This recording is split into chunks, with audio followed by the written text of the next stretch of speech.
avec la prochaine présentation, celle de M. Atef Sanouni, qui est président du groupement Tunisia Building Partners.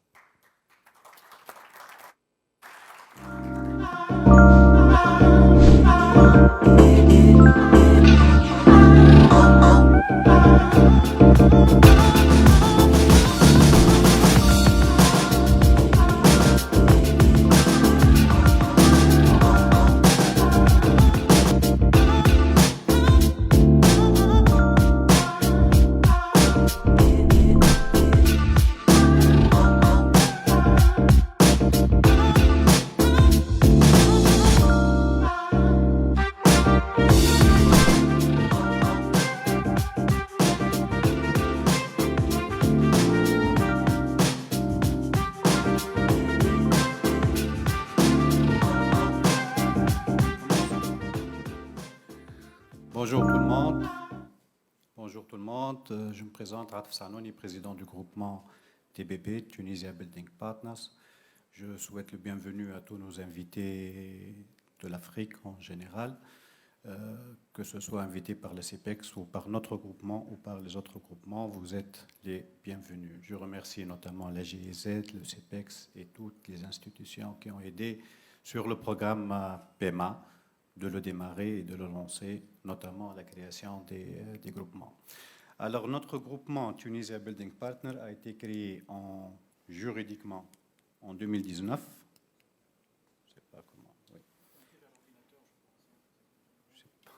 Et il est constitué au jour d'aujourd'hui de 15 sociétés membres réparties sur plusieurs domaines du BTB, bâtiments et travaux publics.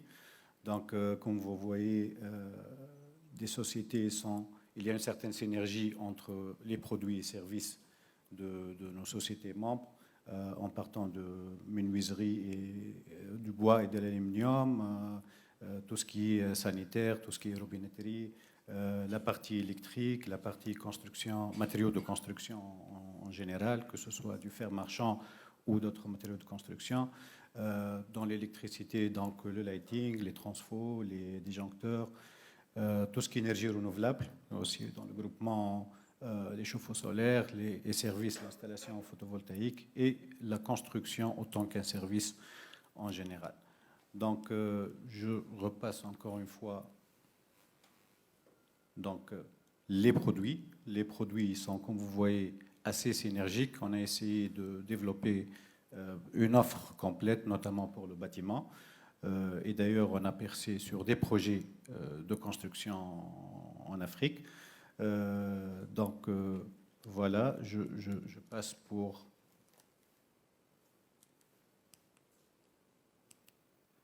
Voilà. Donc, les objectifs autour desquels notre groupement a été constitué, c'est en premier lieu de découvrir le marché ensemble, de mutualiser le coût de cette découverte, c'est-à-dire la prospection, les voyages, l'invitation de clients potentiels ou des futurs partenaires ou des partenaires potentiels, de structurer une offre complète et pouvoir améliorer la visibilité sur ces marchés-là, que ce soit en digital ou en présentiel, d'accroître la valeur de chaque société membre du groupement, et d'accroître les activités, c'est-à-dire le chiffre d'affaires réalisé sur chaque pays cible avec le partenariat sur place. Donc, comme j'avais dit, notre groupement a été juridiquement constitué en 2019. Dans la même année, tout de suite, on a participé au salon Archipat au Côte d'Ivoire, autant que groupement avec un stand commun. Et on a commencé à développer les outils de communication digitale, c'est-à-dire les vidéos, les réseaux sociaux, etc., pour accroître la visibilité du groupement et des membres du groupement. En 2020, nous avons réalisé une mission de prospection vers la RCD, la République démocratique du Congo, dont on a invité quelques clients potentiels et quelques partenaires en Tunisie. Pour la foire, on a saisi l'occasion de la foire Enerelec de l'électricité, donc ça a été plutôt des partenaires sur le secteur électrique. On a préparé une implantation en Côte d'Ivoire, mais malheureusement, avec le Covid, les choses se sont arrêtées. Ça a été une période de doute, de non-activité, et ça a nécessité une élection d'un nouveau bureau exécutif pour assurer la cohésion et qu'on reste ensemble, parce qu'après quelques mois de non-activité, la doute s'est installée et on a eu des difficultés déjà de maintenir la motivation pour continuer. 2021, là, avec la fin du Covid, on a tout de suite réalisé une mission de prospection avec le CEPEX, dont je remercie, Kenya et Ouganda, en décembre 2021, vers la fin d'année. Là, on a fait une découverte de marché et on a noué les premières relations avec des prospects potentiels pour le groupement. Après, nous avons réalisé une mission de prospection au Sénégal, c'était aussi décembre 2021. Et on a continué, vu le Covid, à travailler principalement sur la partie marketing digital pour attirer des potentiels prospects. 2022, on a concentré surtout sur le Kenya, sur la partie COMESA. Et donc le Kenya a été le pays qu'on a réalisé, qu'on a fait les plus gros des missions. Donc en mars, février, mars, on a réalisé deux visites de prospection sur Nairobi. Là, ça a été tout le membre du groupement, ou quasiment tous étaient présents. On a visité des chantiers, on a fait des contacts avec vraiment des gens de terrain. Puis on a participé en mai 2022 à l'exposition Build Expo à Nairobi aussi, dont on a consolidé les relations. Et puis on a invité des représentants de 5 sociétés kenyennes, majoritairement des sociétés de construction bâtiment ou des promoteurs immobiliers en Tunisie, justement pour leur permettre de visiter chaque usine et chaque membre du groupement. On a clôturé l'année en novembre avec la participation, ou la visite plutôt, participation de quelques membres et la visite, autant qu'un visiteur, de l'exposition Big Five Construct Kenya en novembre 2022. Donc, et on a réalisé quand même un chiffre d'affaires partant de zéro. On a réalisé, c'est-à-dire les membres du groupement, quelques membres du groupement ont réalisé un chiffre d'affaires de 300 000 euros, ce que je considère une réussite pour un pays qu'on ne connaissait pas, qu'on n'a jamais visité. Comme démarrage, je considère que c'est un bon signe. Maintenant, on est en train de penser à 2023. Donc, le plan d'action contient des missions de prospection sur le Côte d'Ivoire, de nouveau, et le Gabon. Une participation éventuelle, mais fortement probable, sur le Big Five Construct, qui, lui, c'est une exposition qui change de pays, mais ça reste toujours en Afrique. L'implantation au Kenya est une thématique maintenant qu'on est en train d'étudier d'une façon sérieuse, et l'invitation des clients potentiels ou des prospects en Tunisie de divers pays africains.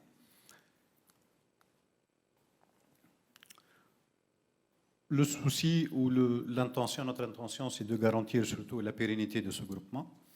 Donc, on maintient la prospection ou la présence digitale sur le marché. On essaie d'appuyer tout ceci par la formation aussi pour élever le niveau de compétence de chaque membre du groupement. Tous les membres n'ont pas le même niveau d'expérience sur l'export, notamment en Afrique.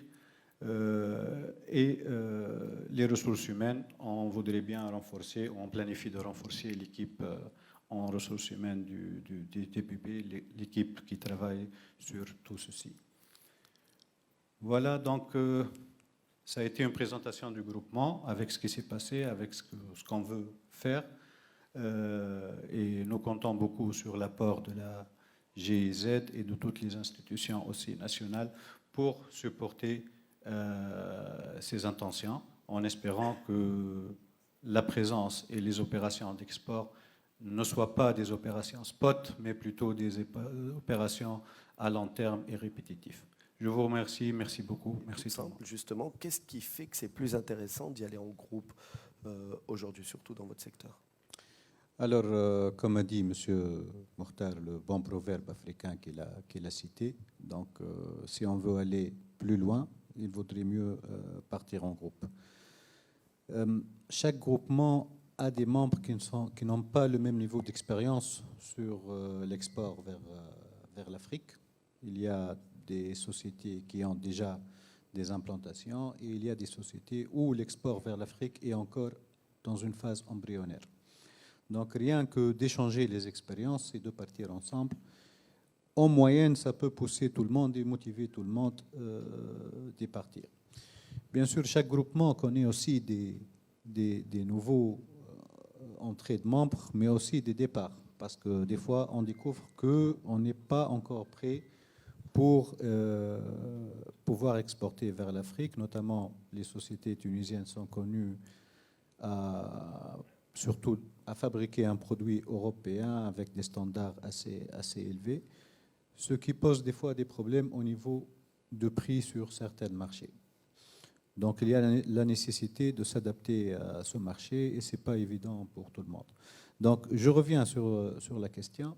Donc d'être en groupe, ça peut donner plus de souffle, surtout pour les petites sociétés. Parce que tout seuls, ils ne pourront pas faire face aux charges de prospection, de participation en foire, etc.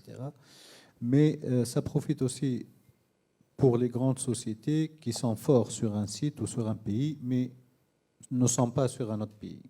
Donc, l'échange d'expérience, le partage des coûts et la mutualisation, et le fait de se serrer le cou, de s'auto-motiver entre groupes, donne un certain élan et une certaine patience pour tous les membres du groupement.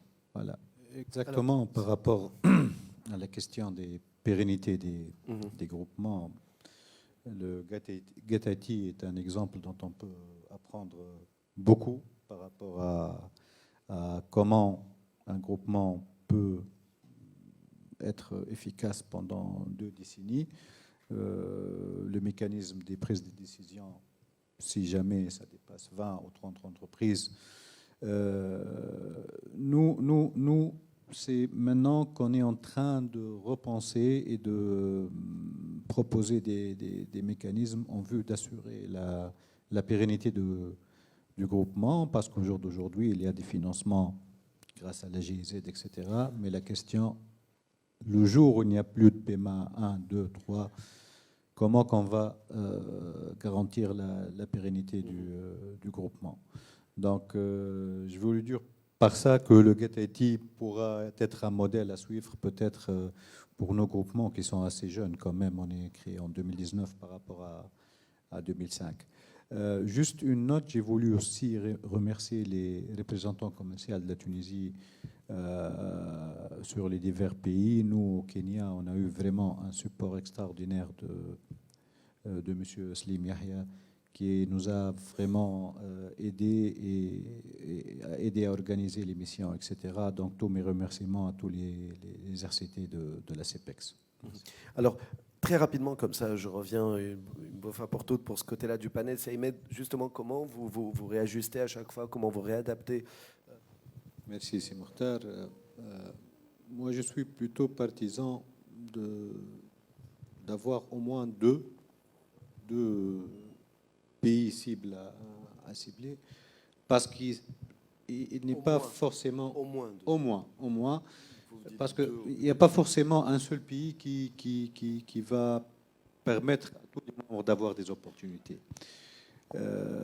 Nous, dans notre secteur, par exemple, il y a aussi des normes, des standards qui pourraient être différentes sur la partie Afrique de l'Est. C'est plutôt, je pense, du British Standard.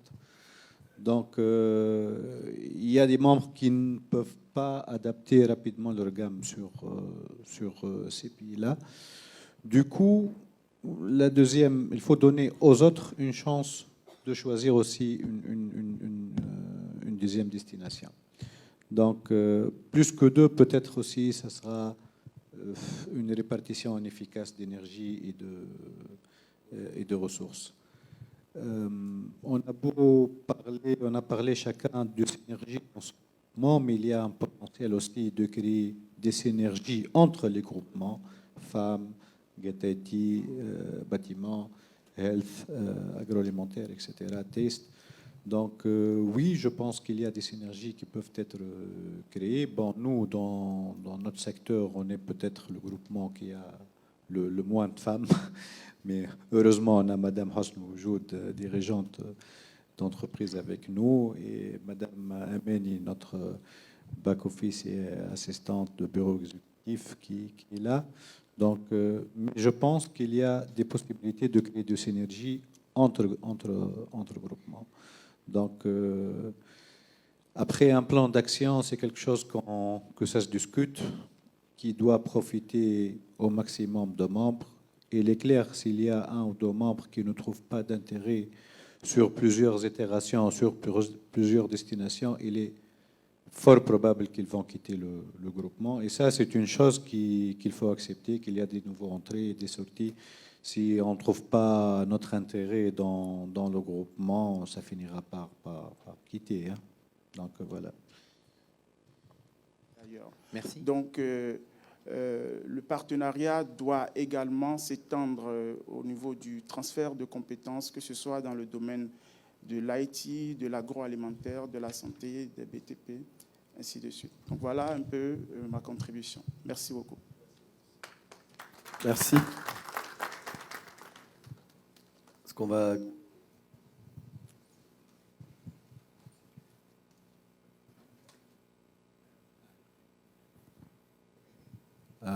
Pour nos amis invités du groupement TBP, sentez-vous libre de demander ou faire des commentaires.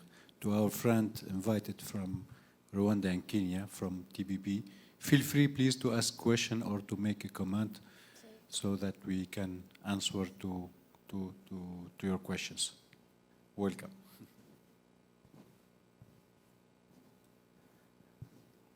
Okay. In feel free, there's the word free, so you are free to take the opportunity or not. So, donc j'avais une intervention ici. Alors, par rapport à la pérennité, j'ai déjà évoqué ça tout à l'heure. À chaque groupement de voir comment créer un mécanisme d'un flux fermé de financement par rapport à ce qui a été fait en termes de chiffre d'affaires généré au sein du groupement, mais aussi je pense qu'une synergie en transversale entre les groupements m'apparaît aussi un élément ou un facteur qui va booster la pérennité des quatre groupements en même temps. On vient d'entendre s'il y a de la construction d'hôpitaux, c'est en même temps une thématique health et thématique TPP. S'il y a de la construction des usines, éventuellement de quelque chose d'agroalimentaire, c'est éventuellement aussi taste et TBP. S'il y a des constructions de data center ou des choses qui ont en relation avec l'IT, c'est peut-être aussi quelque chose qui est entre GetIT et TPP.